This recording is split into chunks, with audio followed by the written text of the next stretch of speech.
Welcome to Citizen Science, stories of science we can do together, coming to you from SciStarter's virtual world headquarters. In this special Citizen Science Month episode, we'll hear from ISeeChange founder Julia Kumari-Drapnik. There's one thing in the world that everybody can talk about, regardless of whether you know someone, and it's the weather. Nature's Notebook Outreach Coordinator Erin Postumus. If you just pick a couple things to observe, you can really get to know them in detail, and you'll start to notice changes that you never saw before. And we'll learn about new citizen science kits you can get at your local library. People are telling us that these are easy to use and that they're learning things they didn't know before and that they are feeling empowered that they can contribute to scientific research, even though they don't have a science degree.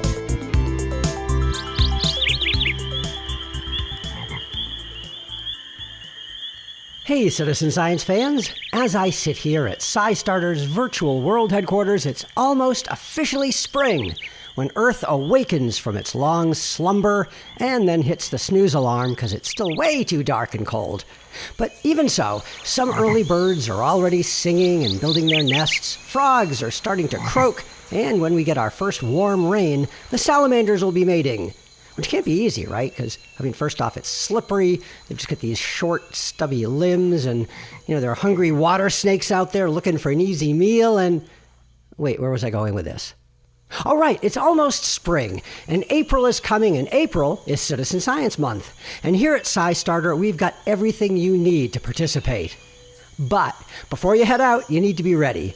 You can't just run off ill-prepared like an unwary salamander looking for love, but ending up getting eaten by a hungry water snake. So before you do anything else, head over to SciStarter.org/training, where you'll find the Foundations of Citizen Science course.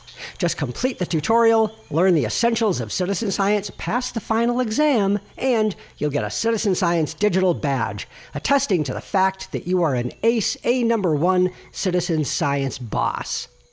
And that tutorial comes to us thanks to the National Library of Medicine.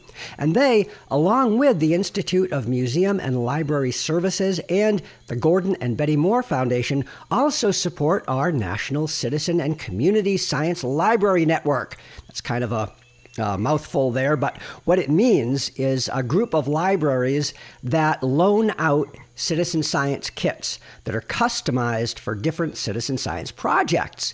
And a whole lot of these libraries have gotten brand new kits ready and waiting for Citizen Science Month. And how cool is that? To learn more about this program, I've got Nicole Savitsky, who is the Youth Services Librarian at Margaret R. Grundy Memorial Library, and on deck, Brittany Newman, who is the Community Engagement and Programming Librarian for Lee County Libraries in Sanford, North Carolina. But let's start out with Nicole. Oh, hi, Nicole. Thanks for being with us today. Thank you so much for inviting me. I'm so excited to be here. Great. Okay, so could you tell us where you're working and what your role is pertaining to these citizen science kits? Of course. I am a youth services librarian with the Margaret R. Grundy Memorial Library. We are located in Bristol, Pennsylvania, and we were recently awarded the grant which allowed us to create 10 SciStarter kits to circulate within our community. Cool. And so what sort of science kits are you doing? What sorts of projects? So we put together 2 different kits through the SciStarter website. We are doing the Measuring the Light in the Night Sky, and we are doing our biodiversity kit. So the Measuring the Light in the Night Sky kit involves taking light readings to see about light pollution in the sky. So it uses a sky meter, and you bring it to your backyard, to a park, to your school at night and take readings to see how light pollution is in your area. And then you upload that to the project portal, and you are able to contribute to that project so scientists have a better understanding of how light pollution is affecting our local area. Cool. And then what's in the biodiversity kit? So biodiversity, I think, is going to be one of my favorite kits. We have these really cool clip-on lenses that you can attach to your phone. And you use those to get really close-up shots of different wildlife or different plant life in your area. And what I really love about this kit is that it gets you to kind of just go out and have fun and explore. So you get to take time to observe maybe that squirrel in your backyard, or also a blooming rose, or just kind of getting you to understand what grows in your area, what thrives in your area, and what might not. So you get to spend time really kind of exploring those topics and trying to capture that. And I think that kind of also helps a lot, since with the rise of social media and with technology, people love using their phones to capture photos, and now they can do that in a way that's going to help science. Wow. So are those lenses to see things that are tiny and close or far away? So they're great for getting real up close, those micro lenses, kind of getting that shot of like a raindrop or a dewdrop on a flower, or getting close to a bug that's sitting on a flower. So they give you a lot of great different options. It's a 9 lens kit. So there's 9 different lenses in there. They also supplemented those kits with some books about what citizen science is, as well as what biodiversity is. And we allowed them to kind of explore those different topics as they're using the kits. So we're really excited to see what they come up with. Oh, wow. Cool. And so any advice for either citizen scientists or librarians, regarding citizen science and how you get involved and why you should get involved, or anything like that? Yeah, I would have to say that I think it's really important, as our world is constantly changing, to kind of make sure that you are offering something like citizen science in your community. I think what's really great about it is it puts the power into your community's hands. It kind of allows them to be able to explore something they might not have thought they would ever be able to explore or contribute in a way that they didn't think they would be able to before. So I really find citizen science and these kits as an empowerment tool. It allows your community to grow and share and connect and kind of explore some topics that they haven't explored before, or to build upon hobbies that they already had. And I think it just brings a lot of joy to your community. I think one of the advice I would give is just to be really open and adaptive, and to listen to your community, especially if they have feedback about the kits, to really listen to what they might recommend or not recommend for the kits, kind of listen to what their interests are, so you can take that and maybe make new kits or different kits. I think it's also important just to have fun with it. This is such a great topic, and you can do so much with it. And if you are enthusiastic about it, your community will be as well. Great. All right. Well, thanks so much, Nicole. It was great talking with you. It was great talking with you as well. Thank you so much for having me. And now we have Brittany Newman, who's the Community Engagement and Programming Librarian for Lee County Libraries in Sanford, North Carolina. Hey, Brittany, welcome to the show. I'm happy to be here. I was wondering if you could tell me, how you got involved with all of this. Sure. Yeah, I first learned about SciStarter and the libraries as community hubs for citizen science grant opportunity from our local 4-H agent. She emailed me one day, told me about SciStarter.org, mentioned to me that there was an opportunity to receive funding to build citizen science kits that we could then circulate in our community. And we were immediately interested, and we knew we couldn't pass up this wonderful opportunity. So it all started there. Great. And can you describe these kits? What's in them? So the take-home citizen science kits, they include activities and books based off of different topics. So we have a total of 12 take-home kits. We have 4 observing pollinator kits, 4 measuring the light at night kits, and 4 exploring biodiversity kits. And each of these connects with a project that you can access on SciStarter.org. And what sorts of things are in them? Are they just like instruction manuals, or are they materials or instruments?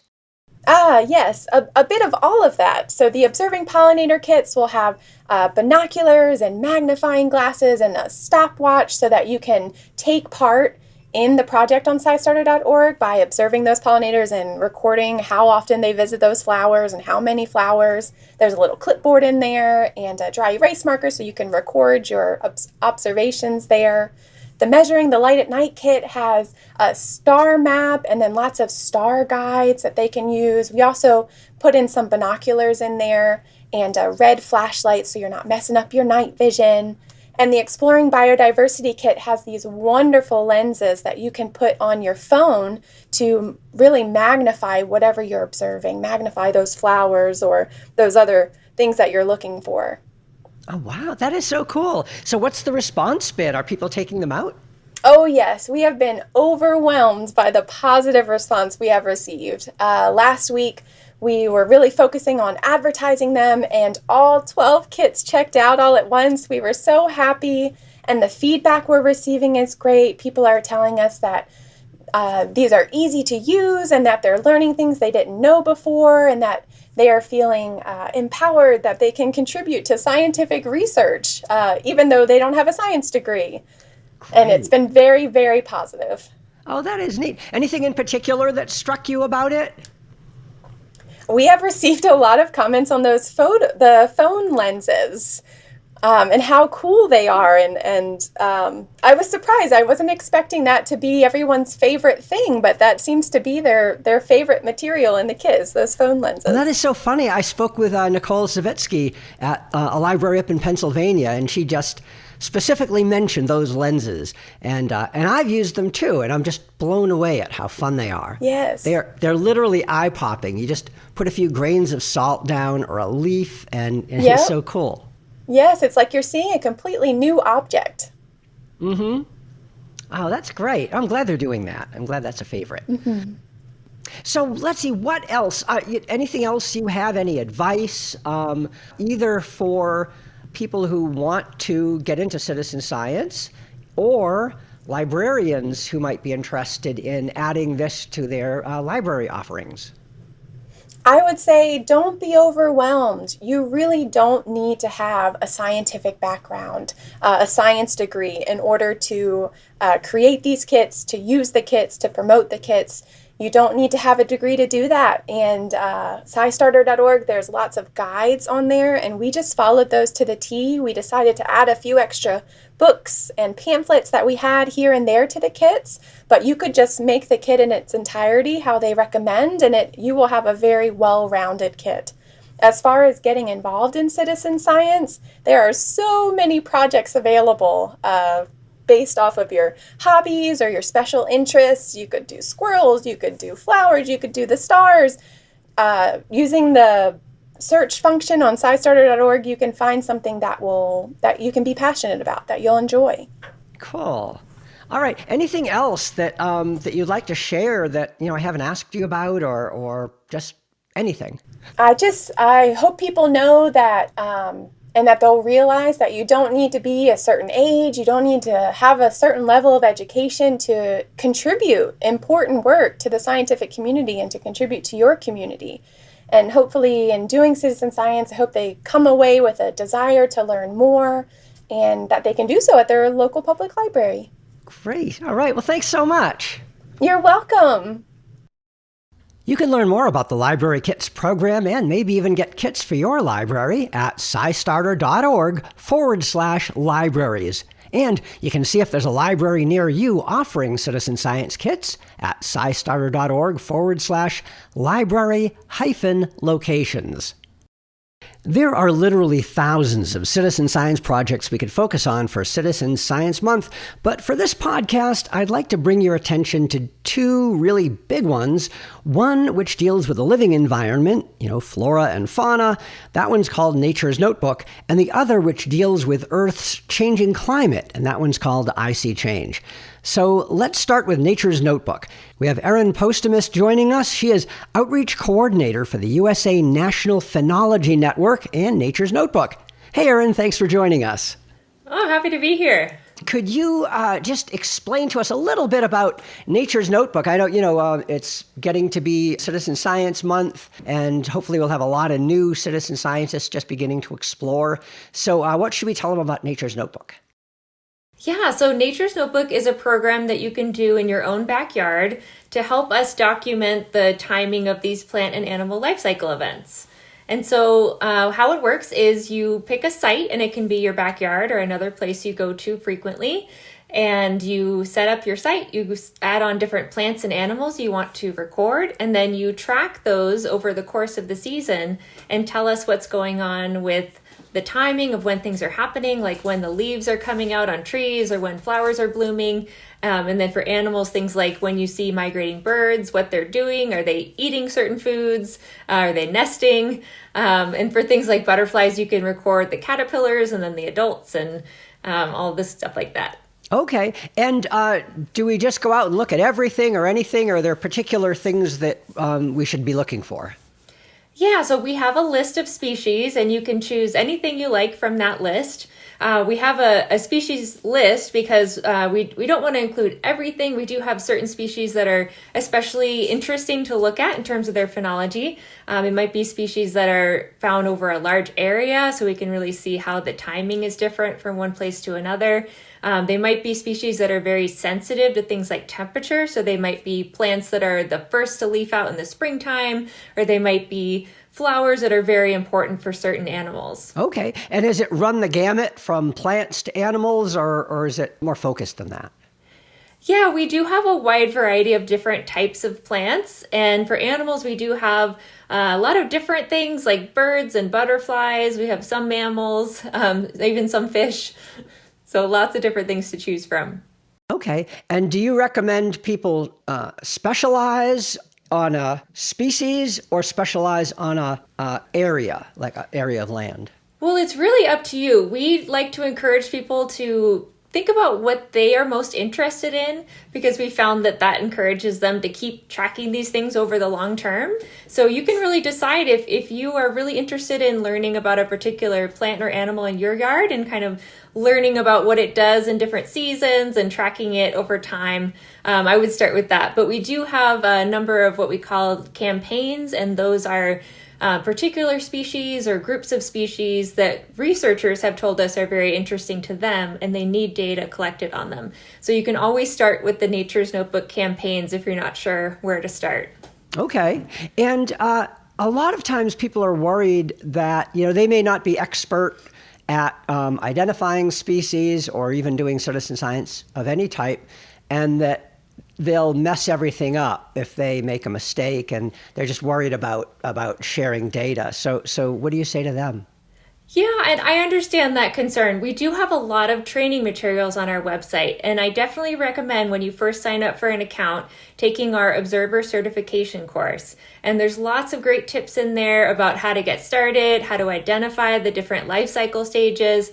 And then we also have lots of other resources too, like books that are in print and then also online. So there's lots of support for you to make sure that you're collecting high quality data. And what happens if you do make a mistake? Like, I'm tracking these barn swallows, but then, a month later you say, oh no, they're chimney swifts or some other kind of little bird. Yeah, sure. And that does happen. So some of the data you can change yourself. So if you realized, oh, I said yes for flowers, but it really was just a flower bud, you can go back and change that. If you have a species identification that you realize wasn't correct, we can actually change that. You just have to contact us. And I think you touched on this already, but could you say what scientists do with this? Why they want this information? Yeah, we have lots of researchers that have downloaded and used the data from Nature's Notebook. There have actually been over 100 peer-reviewed publications already that have used the data. So all of the data that are submitted by our observers are freely available for download. And so not only researchers, but also natural resource managers need the data as well. So some of our campaigns are focused on species where the nectar is very important for species like monarchs or migrating bats. And so those data are very critical for understanding where the nectar is and whether it's becoming mismatched with when the animals are there. So all of that data is very, very important. Yeah, that reminds me, do you just track native species, or are there invasive species on the list? Yeah, we do have both. We have not too many invasive species. Sometimes it's hard to have people track invasives over the long term because often people just want to remove them as soon as they see them. But we do have a couple of them on there. We actually have a campaign called Pest Patrol. So if you're interested in documenting, especially tree pests, things like emerald ash borer or the different, some of those other tree pests, you can track those through Nature's Notebook as well. Wow. Okay. Anything else you'd like to share for prospective citizen scientists as we come up to Citizen Science Month? I just think Nature's Notebook can be a really great way to kind of spend more time outside and kind of slow down and pay attention to your surroundings. You'll find that if you just pick a couple things to observe, you can really get to know them in detail, and you'll start to notice changes that you never saw before. Great. Oh, I'm sorry. And one more thing. To start with, it seems a little solitary, but are there ways to create a group or make it into a group activity? Yes, definitely. Thanks for bringing that up. So we do have what we call our local phenology programs, and that allows people to come together and observe at the same location. So we actually have hundreds of these groups across the country, anywhere from nature centers to university classes, Audubon centers, lots of different types of organizations. And generally they have a number of observers that come together and they can all observe the same sites and the same plants and animals. And it's a great social activity, and often those groups will have their own questions that they're trying to answer with phenology. So we definitely have that support, and I can tell you more about that, or you can go to the website. Great. All right. Thank you. Anything else? No, it's been great to be able to share about Nature's Notebook, and I hope everyone goes and checks out the website. All right. Well, thanks so much, Aaron. Thank you. And lastly today, we have Julia Komari-Drapnik, the founder and CEO of ISeeChange. And that's a project where citizen scientists become sort of the Earth's climate scouts, using our phones to record anything unusual about our surroundings that might result from a changing climate. Hi, Julia. Thanks for being with us. Always happy to be with the SciStarter community. Thanks so much. So we're all excited. It's almost Citizen Science Month, and we're talking with folks about how to get ready for it. And ISeeChange is just such a great opportunity. Could you sort of tell us a little bit about the program and, why people should consider doing this for Citizen Science Month? Absolutely. So ISeeChange is a community data and engagement platform for us to talk about, to see and measure the impacts of climate change on our daily lives, and to even contribute ideas and data towards solving for the climate crisis in our daily lives. So we have a global community across 118 countries. It is so easy to just log on to ISeeChange.org or download our app, the ISeeChange Tracker app, on iPhone or Android, and contribute a story, a photo, and right away our system is going to help figure out what you're talking about and what is relevant in terms of the science, in terms of the climate solution space that you are contributing to.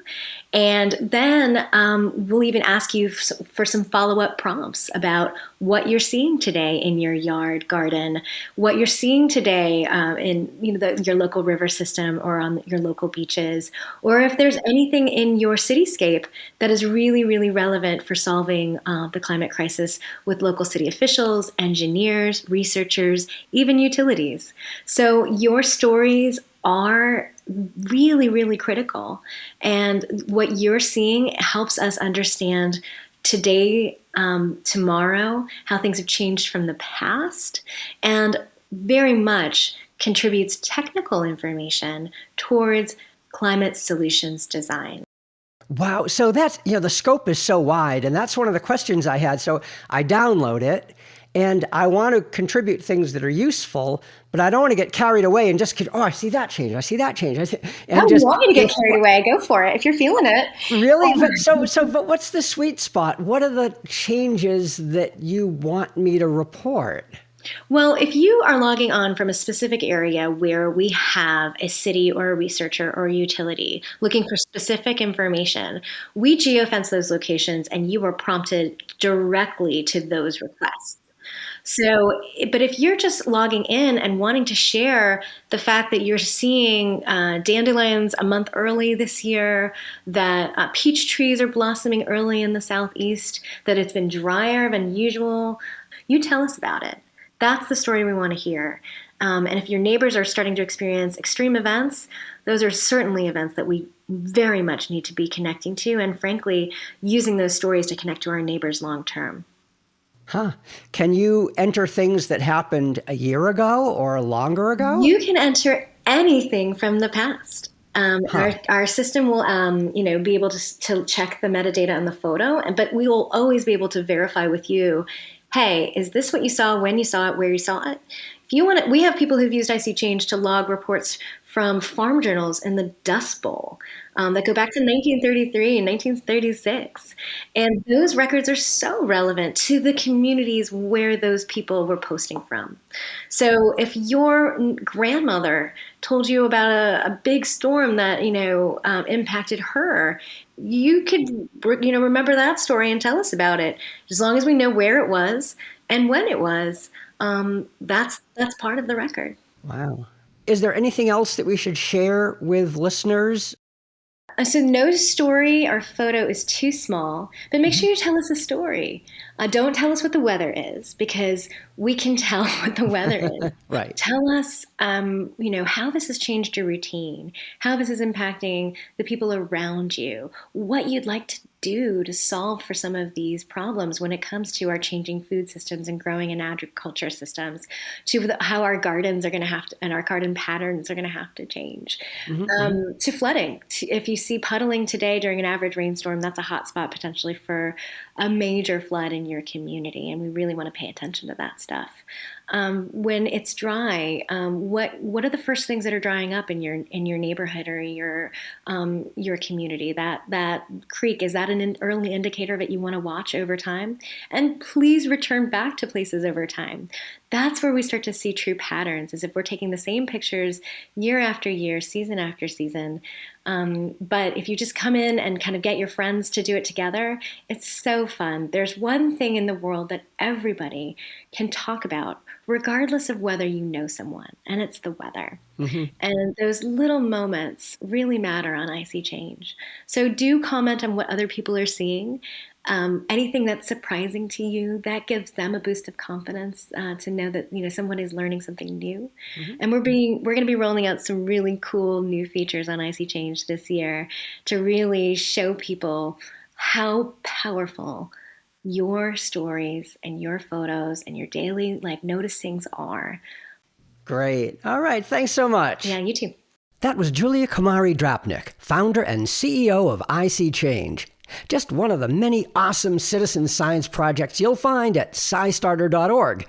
To find out more about what you can do for Citizen Science Month, check out SciStarter.org/Citizen Science Month, all written out. And to find a Citizen Science Month event happening near you, go to SciStarter.org/calendar. Well, that's all we have for this special pre-Citizen Science Month edition of the SciStarter podcast. Of course, here at SciStarter, every month is Citizen Science Month. I'm Bob Hirshon. Thanks for listening. This podcast is brought to you each month by SciStarter, where you'll find thousands of citizen science projects, events, and tools. It's all at SciStarter.org. That's SciStarter.org. SciStarter's founder is Darlene Cavalier. And thanks so much to you, the listener, and the citizen scientist for getting involved and making a difference. If you have any ideas that you want to share with us, or any things you want to hear on this podcast, get in touch with us at info@SciStarter.org. Once again, our email address is info@SciStarter.org. Thanks again, and I'll see you next time.